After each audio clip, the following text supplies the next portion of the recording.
जो दौर चलेंगे, एक जो रोलर कोस्टर होता है, कभी ऊपर और कभी नीचे, इस तरह से सांसें ऊपर नीचे हो रही हैं। और सीधी जोधपुर की तस्वीरें हम आपको दिखा रहे हैं। जोधपुर से गजेंद्र सिंह शेखावत जो भाजपा के प्रत्याशी थे, जश्न का माहौल फिलहाल जिस तरह के रुझान नजर आ रहे हैं, उसके बाद वहां पर जश्न का माहौल और लोगों से रूबरू हो रहे हैं गजेंद्र सिंह शेखावत, भाजपा के प्रत्याशी।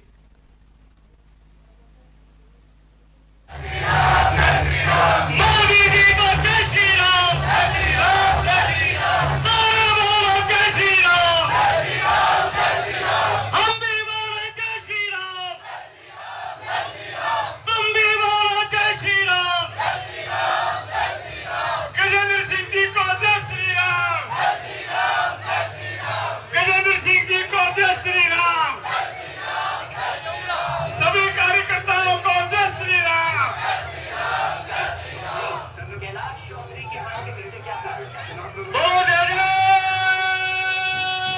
श्री राम। भारत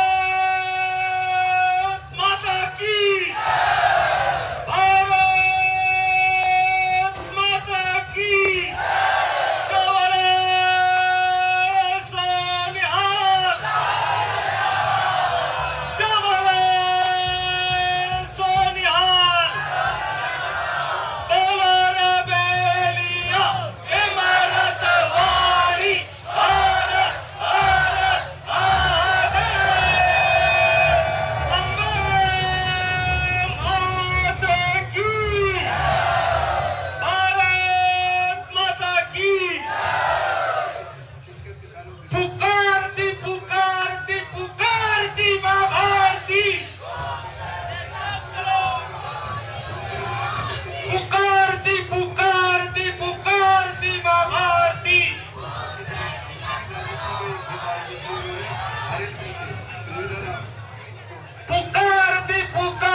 भारत माता की।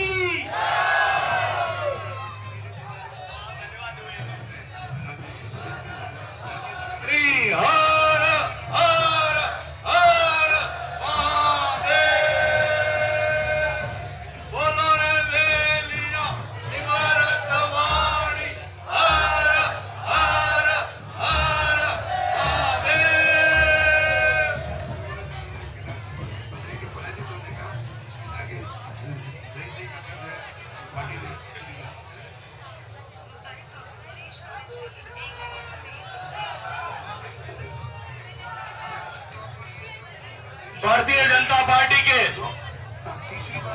माननीय नरेंद्र मोदी जी के नेतृत्व में एक बार फिर एनडीए गठबंधन की पूरे बहुमत की, प्रचंड बहुमत की सरकार बनने की आप सब कार्यकर्ताओं को हृदयपूर्वक बधाई देता हूं। जोधपुर लोकसभा क्षेत्र में आप सब कार्यकर्ताओं ने चुनाव के आगाज से पहले से लेकर विधानसभा चुनाव और चुनाव के ठीक बाद से लेकर के जोधपुर लोकसभा क्षेत्र में कमल खिलाने और माननीय मोदी जी को समर्पित करने का लक्ष्य लेकर के जो प्रचंड परिश्रम आप सब लोगों ने किया, जो भागीरथी परिश्रम आप सब लोगों ने किया, पार्टी के हर निर्देश पर भारतीय जनता पार्टी की जाबाज कार्यकर्ताओं की सेना ने जिस तरह से धरातल को पकड़कर रखा, मजबूती के साथ धरातल पर काम किया। भारतीय जनता पार्टी के सभी स्तर के कार्यकर्ता, भारतीय जनता पार्टी के सभी सम्मानीय जनप्रतिनिधि, भारतीय जनता पार्टी के सभी दायित्ववान कार्यकर्ता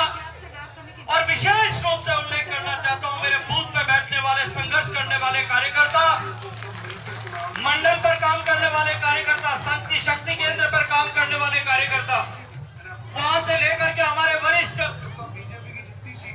जिन लोगों का मार्गदर्शन, जिन लोगों का स्नेह, जिन लोगों का आशीर्वाद हम सबको मिला है, ऐसे सभी हमारे पुरानी पीढ़ी के कार्यकर्ताओं का सबने जिस तरह से घनघोर परिश्रम इस बार किया, मैं इस जोधपुर लोकसभा क्षेत्र की लक्षाधिक मतों से हुई जीत को सब कार्यकर्ताओं के श्री चरणों में समर्पित करता हूं। आप सबने जो भरोसा और विश्वास मुझ में व्यक्त किया और लगातार तीसरी बार मुझे अपना प्रतिनिधि चुनने का सौभाग्यपूर्ण अवसर दिया है। मित्रों, आप सब कार्यकर्ताओं के लिए इस जीत के अवसर पर,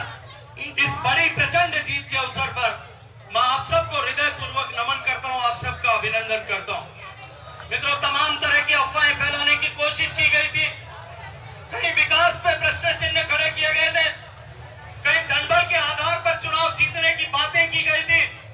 कहीं साम दाम दंड भेद की नीति से चुनाव जीतने की नीति की बातें की गई थी। सच में राम प्रेमी जिन लोगों ने राम को नकारने का काम किया था, वो जनेऊ पहन करके अपने आप को राम भक्त दिखाने की जोधपुर में कोशिश कर रहे थे, लेकिन आप कार्यकर्ताओं ने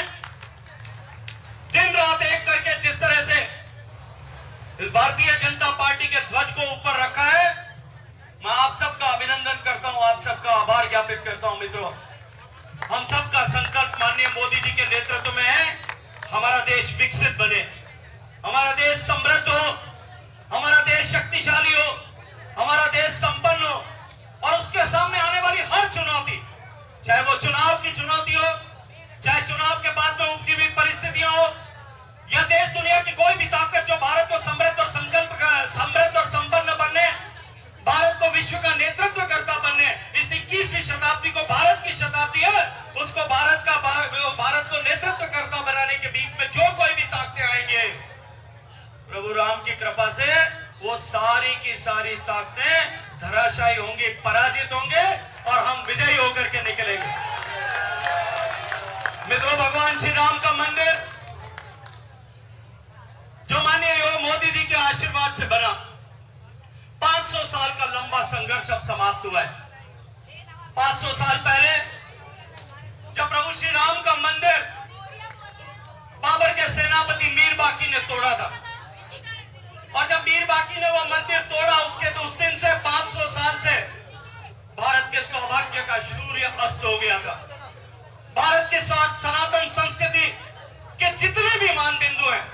उन सब की मर्यादा को क्षीण करने, उन सब के सम्मान को घटाने, उन सब को पददलित करने के अनेक षड्यंत्र हुए, अनेक तरह की नीतियां, कुचक्र जो चलाए गए, तलवारों के आधार पर कुचलने की कोशिश की गई, लेकिन भगवान श्री राम का मंदिर ये 500 साल के लंबे संघर्ष के बाद मित्रों वो अमावस की रात समाप्त हुई। 22 जनवरी को जिस दिन प्राण प्रतिष्ठा हुई है, उस दिन भारत के सौभाग्य का सूर्य वापस उदय हो गया है। और ये जो चुनाव की विजय है, ये जो भारतीय जनता पार्टी और एनडीए परिवार की विजय है, ये मोदी के परिवार का विश्वास जो व्यक्त हुआ है, ये भारत के इस सौभाग्य के सूर्य को और अधिक जो है प्रचंड ताप के साथ में प्रदीप्त होने का अवसर प्रदान करेगा। मैं सब कार्यकर्ताओं का एक बार फिर हृदय पूर्वक धन्यवाद करता हूं। मेरा रोम रोम आप लोगों का ऋणी है। आप लोगों की ताकत, आप लोगों के परिश्रम के बिना यह संभव नहीं था। जिस तरह की परिस्थितियां थी, जिस तरह की चुनौतियां थी, जिस तरह के छत में चुनौतियां खड़ी की गई थी, जिस तरह के झूठे परिवेश गढ़े गए थे, जिस तरह के झूठे लांछन लगाए गए थे, जिस तरह के झूठ गढ़े गए थे, वो सारे के सारे झूठ जो है वो धराशायी हो गए। वो झूठ का महल जो है वो ताश के पत्तों की महल की तरह धरधरा के गिर पड़ा। आप लोगों के पसीने की ताकत से भारतीय जनता पार्टी का ये झंडा आज बुलंद हुआ है, ये और अधिक बुलंद होगा। अभी तो शुरुआत है, ये तो पहली झांकी है, ये तो पहली झांकी है। हम सब मिलकर के आने वाले समय में जो कहीं कुछ न्यूनताएं प्रदेश में, क्षेत्र में, मारवाड़ में रह गई होगी, उन सबको पूरा करने के लिए काम करेंगे। हम सब मिलकर के भारतीय जनता पार्टी के इस ध्वज को बुलंद करते हुए श्यामा प्रसाद जी के, दीनदयाल जी का वो सपना कि हम भारत को विश्व गुरु बनाएंगे,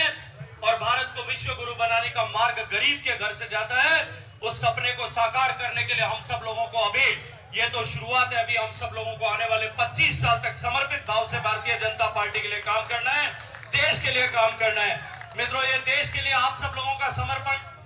देश के विकास के लक्ष्य को लेकर के किया गया आपका ये पुरुषार्थ, ये उतना ही तेजस्वी और यशस्वी है जितना पुरुषार्थ इस सनातन संस्कृति के मानबिंदुओं की रक्षा के लिए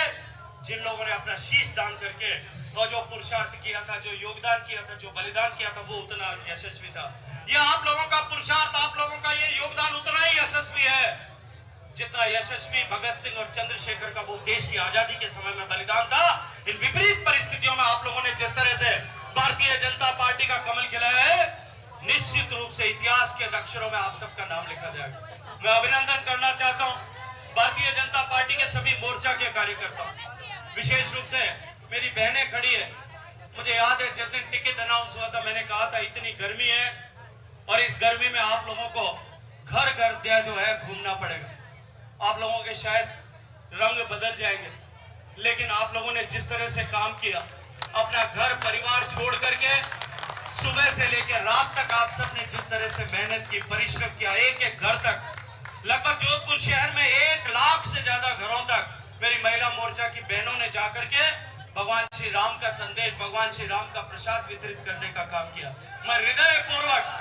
हृदयपूर्वक मातृशक्ति का अभिनंदन करता हूं। मैं अभिनंदन करना चाहता हूं युवा मोर्चा के साथियों का। उन्होंने जिस तरह से जोश और खरोश के साथ में इस चुनाव के अभियान को ऊपर उठाया, वो निश्चित रूप से अभिनंदन के योग्य था। मैं अभिनंदन करना चाहता हूं मेरे किसान मोर्चा के साथियों। जिस तरह की भ्रांतियां देश भर में किसान के नाम पर फैलाई गई, किसान मोर्चा के कार्यकर्ताओं ने जिस तरह से परिश्रम किया और उस परिश्रम के नाते जिस तरह से हमको किसान वर्ग का मत मिला, मैं उसके लिए भी हृदयपूर्वक किसान मोर्चा के कार्यकर्ताओं का अभिनंदन करता हूं। मैं मेरे सारे अनुसूचित जाति, अनुसूचित जनजाति मोर्चा के कार्यकर्ताओं का भी अभिनंदन करता हूं। कितनी भ्रांतियां देश भर में फैलाने की कोशिश की गई। कोई संविधान बदलने की बात करता था, कोई रिजर्वेशन हटाने की बात करता था, ऐसे झूठ गढ़े जा रहे थे। लेकिन मेरे भारतीय जनता पार्टी के युवा, मेरे भारतीय जनता पार्टी के अनुसूचित जाति जनजाति मोर्चा के कार्यकर्ताओं ने जो परिश्रम किया और जिस तरह से इन सभी वर्ग संवर्ग का मत दिलाने के लिए काम किया, मैं आप सबके भी श्री चरणों में प्रणाम करता हूं, आप सबका अभिनंदन करता हूं। मैं भारतीय जनता पार्टी के उन सब पुरानी पीढ़ी के कार्यकर्ताओं का अभिनंदन करता हूं जिन लोगों ने तमाम विपरीत परिस्थितियां, जब भारतीय जनता पार्टी का कोई नाम लेवा नहीं था और कभी शायद इस बात का स्वप्न भी उनको दिखाई नहीं देता था कि हम सरकार में आ सकते हैं, उन लोगों ने जो परिश्रम का बीज आरोपित किया और जो परिश्रम की परंपरा इस भारतीय जनता पार्टी में डाली, मैं उन सबके भी श्री चरणों में प्रणाम करता हूं, उनका अभिनंदन करता हूं, उनका अभिवादन करता हूं। मेरे सारे जनप्रतिनिधिगण जिन्होंने अपने चुनाव में जितना परिश्रम किया उससे शायद कहीं ज्यादा कठोर परिश्रम किया होगा, मैं उन सब का भी, मेरे सारे विधायक बंधुओं का, उन सब का भी हृदयपूर्वक धन्यवाद करता हूं, उनका अभिवादन करता हूं, उनका अभिनंदन करता हूं। मेरे भारतीय जनता पार्टी के सारे ऐसे वरिष्ठ कार्यकर्ता, श्रद्धेय जसवंत सिंह जी यहाँ बैठे, श्रद्धेय रामनारायण जी डूडी साहब, आदरणीय नारायण पंचारिया जी से लेकर के इनसे पहली पीढ़ी और इनके बाद की पीढ़ी के सारे ज्येष्ठ कार्यकर्ता, उन लोगों ने शायद जिस तरह से अपने चुनावों के समय में परिश्रम नहीं किया होगा, उससे कहीं ज्यादा परिश्रम इस गर्मी में, इस उम्र में आज जो है इस भारतीय जनता पार्टी के कमल को खिलाने के लिए मुझे आशीर्वाद के रूप में दिया। मैं उस परिश्रम के लिए उन सब के श्री चरणों में, उस आशीर्वाद के लिए उनके चरणों में भी धन्यवाद करता हूं, प्रार्थना करता हूं। मैं 36 कौम के सारे मतदाताओं का अभिनंदन करना चाहता हूं। यह किसी जाति का चुनाव नहीं था। जिस तरह से जाति के नाम पर बांटने के षड्यंत्र देश भर में हो रहे,